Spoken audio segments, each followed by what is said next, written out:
സമയമില്ല സമയമില്ല സമയമില്ല, എന്തിനും സമയമില്ല. ഇത് പറയുന്ന ഒരുപാട് സുഹൃത്തുക്കൾ നമ്മുടെ ചുറ്റുവട്ടമുണ്ട്. യഥാർത്ഥത്തിൽ സമയമില്ലാഞ്ഞിട്ടാണോ, പ്രയോറിറ്റി ഇല്ലാഞ്ഞിട്ടല്ലേ നമ്മൾക്ക് ഒന്നും ചെയ്യാൻ പറ്റാത്തത്? നമ്മൾ പ്രയോറിറ്റി കൊടുക്കുന്ന കാര്യങ്ങളൊക്കെ നമുക്ക് നടന്നുകൊണ്ടേയിരിക്കുന്നുണ്ട്.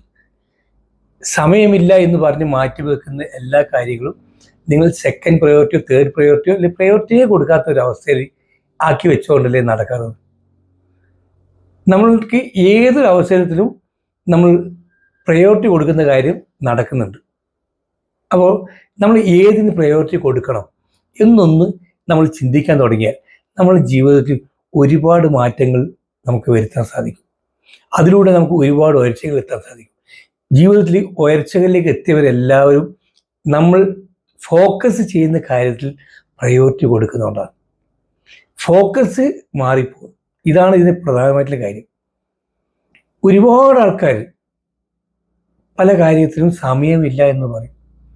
ശരി, സമയമില്ലാഞ്ഞിട്ടല്ല, നമ്മൾ പ്രയോറിറ്റി കൊടുക്കുന്നത് ഒന്ന് മാറ്റിയാൽ മതി. ഇനി വരുന്ന ദിവസങ്ങളിൽ നമ്മൾ അത് എങ്ങനെയൊക്കെ ചെയ്യാം എന്നതിനെക്കുറിച്ച് ഒരു അനലൈസേഷൻ നമ്മൾ നടത്തിക്കൊണ്ട് മുന്നോട്ട് പോകുന്നതായിരിക്കും.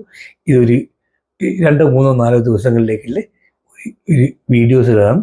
അപ്പോൾ നിങ്ങളെല്ലാവരും അതൊന്ന് ശ്രദ്ധിച്ചു കഴിഞ്ഞാൽ നമുക്ക് എങ്ങനെ ഇത് വർദ്ധിപ്പിച്ച് കൊണ്ടുവരാം എന്ന് നമുക്ക് മനസ്സിലാക്കുന്നത്.